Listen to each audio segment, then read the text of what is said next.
안녕하십니까. 방송통신대학교 정보통계학과 이긍희입니다. 제가 오늘 말씀드릴 내용은 19세기 역사를 바꾼 두 개의 그래프에 대한 내용입니다. 제가 한번 질문해 보겠습니다. 개, 고양이, 닭이 있습니다. 누가 평균 수명이 제일 길까요? 자, 한번 손 들어볼까요? 개라고 생각하시는 분. 자, 다음에 고양이라고 생각하시는 분. 닭이라고 생각하시는 분. 닭이라고 생각하시는 분은 없네요. 자, 오스트리아 과학 철학자 오토 노라이트라는 분은 1930년에 이런 그래프를 그렸습니다. 자, 여기 보면 선들이 생명의 줄이고요. 뒤쪽에 거북이까지 이렇게 나오게 됩니다. 개, 고양이, 닭이 이렇게 보이죠? 누가 제일 오래 사나요? 닭이 제일 오래 사는 거죠. 여러분들 생각하는 거하고 좀 다르죠. 이분은 이렇게 이제 생명의 줄에 이 색을 넣어서 빨간색은 포유류, 검정색은 조류, 파란색은 파충류 이렇게 해서 그래프를 그렸고, 이 그래프 하나를 보면은 도대체 동물들이 어떻게 사는지를 한눈에 볼 수가 있습니다. 이거는 우리의 탁월한 패턴 인식 능력 때문인 거죠. 이러한 것들을 데이터 시각화라고 하는데요. 데이터의 시각화는 19세기 중반에 활성화되었습니다. 오늘은 19세기 데이터 시각화를 바꾼 두 명의 영웅과 그와 관련된 그래프에 대한 얘기를 하고자 합니다. 19세기를 좀 아셔야겠죠. 19세기가 어떤 시절이었는지 여러분들이 아셔야 되는데요. 1854년 한번 생각해 볼게요. 빅토리아 여왕시대 영국의 최전성기였습니다. 산업혁명으로 사람들이 런던에 매우 많이 몰렸었죠. 얼마나 몰렸겠습니까? 한 300만 명 정도가 영국 런던에 모였습니다. 이렇게 사람들이 모인 건 하나의 축복이기도 하지만은 여러 가지 문제들이 많이 일어났죠. 뭐가 일어나냐요? 콜레라 같은 전염병이 창궐했고요. 그 다음에 국가가 부강해지면 전쟁에 참여해야죠. 그래서 1854년 영국은 프랑스와 함께 러시아의 남하를 막고자 크림 반도에서 전쟁을 하게 됩니다. 크림 전쟁. 1854년은 영국은 번성도 했지만은 암흑의 그림자가 이렇게 깊게 덮여 있었던 거죠. 그랬던 그 암흑의 그림자를 거쳐주는 두 명의 영웅이 나타나게 되는 겁니다. 그 한 분이 나이팅게일이죠. 나이팅게일이 누군가요? 간호사죠. 그런데 통계학계에서는 통계학자로도 알려져 있습니다. 모르셨죠? 영국 통계학회의 최초의 여성 회원이었고요. 미국 통계학회에서도 첫 번째 명예 여성 회원이었던 거죠. 그러면 1854년 그 스토리로 들어가 볼까요? 영국, 프랑스는 오스만 제국, 지금 터키를 도우고자 크림 반도에 러시아하고 전쟁을 시작합니다. 영국은 굉장히 강대국이라서 자존심이 셌던지 별로 준비하지 않고 거기를 갔던 것 같아요. 그래서 여러 가지 군수 물자도 부족하고 또 러시아 하면 좀 춥지 않습니까? 추워서 많은 사람들이 사망에 이르게 됐던 거죠. 그때 런던 타임즈 종군 기자, 굉장히 유명한 분인데 러셀이란 분이 같이 갑니다. 그때 마침 전화가 발명이 돼서 전화로 전쟁 상황을 런던에 그 다음날 아침마다 전달을 하는 거죠. 이 러셀인 사람은 영국군의 무능함과 수많은 사망자들이 야전병원에서 죽어가는 그 실상을 그대로 보도하게 됩니다. 런던의 시민들은 여론이 들끓습니다. 그래서 내각은 나중에 교체가 되는데 그 내각의 전쟁부 장관인 허버트 장관이 나이팅게일, 그때 요양원을 했었는데 나이팅게일에게 부탁을 합니다. 제발 거기 가서 좀 치료해 주세요. 이렇게 했던 거죠. 그래서 38명의 간호사와 같이 크림 반도의 간호병으로 가게 되었던 거죠. 가봤더니 수많은 병사들이 부상이 아닌 질병에 의해서 사망한다는 것들을 알게 되었죠. 그리고 그때 어떻게 사람들이 사망했는지 이런 기록들도 하나도 정리되어 있지 않아서 나이팅게일은 그러한 데이터를 수집하기 시작했습니다.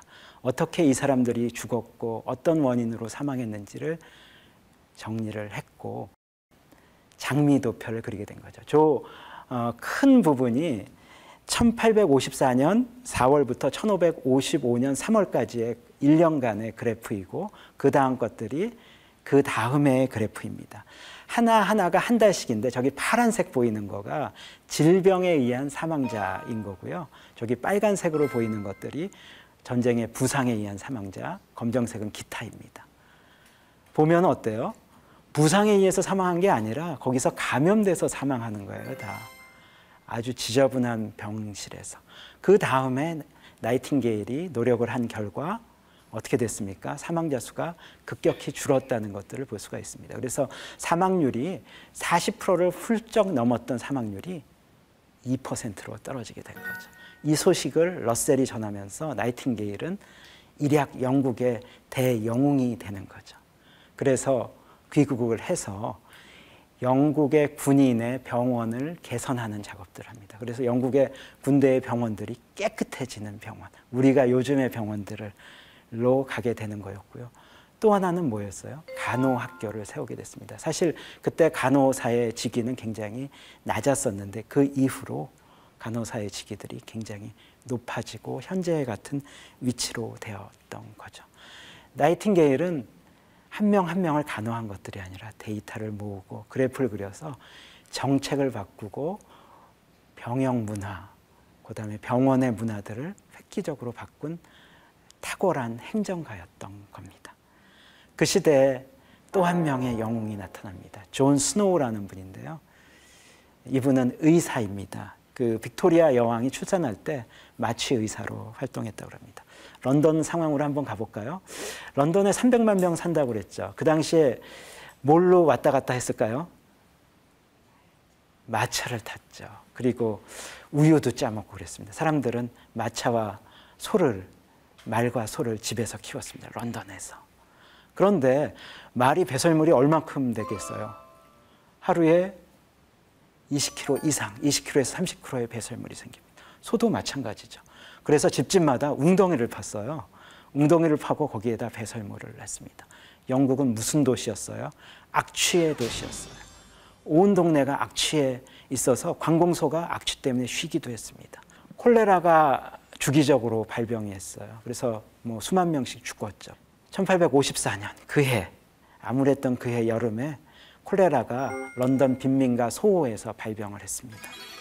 3일 만에 127명이 사망을 했고요. 조금 지나서 600명이 일주일 안에 사망을 했던 거죠. 그 당시에 콜레라는 어떻게 발병했다고 생각했냐면 그 냄새인 그 악령에 의해서 콜레라가 전염된다고 생각을 했어요. 그래서 콜레라가 생기면 아무도 밖에 나가지 않았고요. 스노우 박사는 그렇게 생각하지 않았어요. 콜레라는 물에 의해서 전염된다고 이렇게 생각을 했습니다. 그래서 당당하게 런던 소호에 걸어갑니다. 걸어가서 집집마다 문을 두들겨서 사망자 수를 기록하게 되는 거죠. 기록을 해서 이와 같은 콜레라 맵을 그리게 됩니다. 저기 검정색 진한 게 사망자 숫자들을 기록한 거였죠. 사망자 수가 보면 저렇게 많은 쪽이 있고요. 점점 그 많은 쪽에서 멀어질수록 사망자가 준다는 것들을 알 수가 있습니다. 이걸 한번 자세히 볼까요? 여기를 중심부를 보면은 저 가운데 펌프라고 있어요. 이렇게 물을 깃는 펌프 있죠. 그 펌프를 중심으로 사망자가 생겼습니다. 스노우는 어떻게 해요? 거기에 있는 사람들한테 사망자만 조사한 게 아니라 물을 먹었는지 안 먹었는지도 조사했습니다. 물을 먹은 사람들은 거의 다 사망에 이르렀던 거고요. 멀리 있던 분들도 물을 섭취한 사람들은 사망했던 거죠. 그래서 런던시 당국에 가서 당장 그 펌프를 폐쇄하시오 이렇게 얘기했던 거죠. 런던시는 주저했습니다. 아무도 물에 의해서 전염병이 전염된다는 걸 인정하지 않았어요. 나이팅게일도 인정하지 않았던 거죠. 그렇지만은 런던시는 모르겠다 그러면서 그거를 폐쇄했습니다. 그랬더니 어떻게 됐어요? 콜레라가 더 이상 늘어나지 않고 콜레라가 사라지게 됐던 거죠. 나중에 봤더니 거기에 3살짜리 어린아이의 기저귀를 빨다가 거기를 통해서 전염이 되기 시작했던 거고요. 이 의사 스노우의 이런 역할은 요즘에 역학이라고 하잖아요. 메르스도 있고 지난번 가습기 살균제 문제도 있고 그 원인들을 추적해야 하는 그거의 시초가 되었던 거죠. 이 콜레라라는 것들을 그때 원인을 알 수 없었는데 1883년 독일의 미생물학자 코흐가 콜레라균을 발견했습니다. 그래서 1866년 콜레라가 런던에서 다시 발병됐는데 그때는 다들 어떻게 했을까요? 물을 끓여 먹고 그다음에 펌프 폐쇄하고 정수시설 이용하고 그래서 콜레라가 크게 번지지 않았다고 하고 그 이후로는 더 이상 콜레라가 발병하지 않았던 거죠. 이와 같이 나이팅게일은 장미도표로 존 스노우 의사는 콜레라 맵으로 암울했던 1854년을 헤쳐나가게 되었던 거죠. 요즘에 어떤 시대인가요? 빅데이터 시대인데요. 데이터들도 그냥 숫자로 보는 거, 숫자로 이렇게 세어보거나 그런 것보다는 그래프로 그려보는 게 이제 더 중요하죠. 자, 이게 통계청에 여러분 잘 아시는 인구 데이터입니다. 그러니까 미래 인구도 예측할 수가 있겠죠. 그래서 10년 단위로 이렇게 인구를 하고 그 비중들을 봤습니다. 여러분들 뭐가 보시나요? 2065년까지 보이는 게 별로 없지만은 이와 같이 그 비중을 막대 그래프로 하면은 저 위쪽에 하늘색이 이제 노인 인구인데 노인 인구가 2065년까지 빠르게 증가하는 것들을 볼 수가 있죠.